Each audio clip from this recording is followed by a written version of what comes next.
What are you afraid of?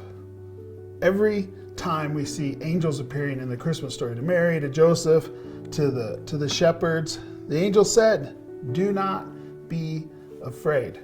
I think there's an interesting thing as we talk about peace this week, anticipating Christmas. And I'm so glad you're here sharing our daily devotion with us. Maybe you know someone who could also enjoy these times. Would you send this to someone, like it, share it? We would love your help spreading the word of Christmas and this anticipation and spreading some peace maybe while you're doing it.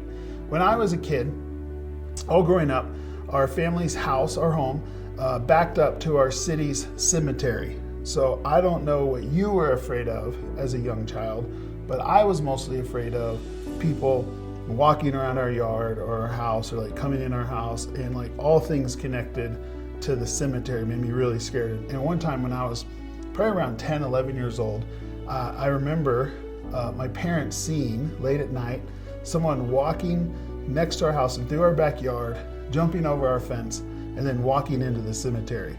And my dad thought maybe my mom was seeing things, or it was a very kind of panicky moment, and all this like drama ensues.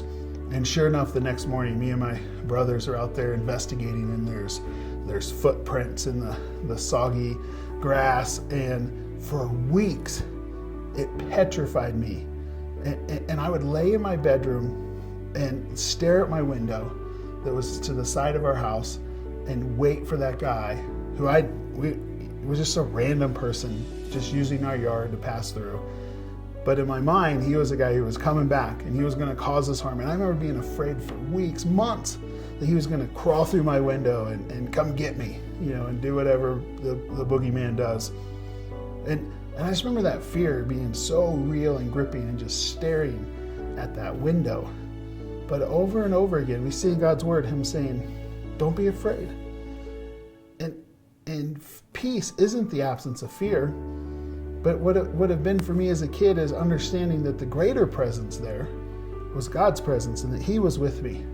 And eventually I came around to that and got over the irrationality of my fear. But what is it you're afraid of? What is it you find yourself right now? And maybe you've been afraid your kids are going to get sick during this pandemic.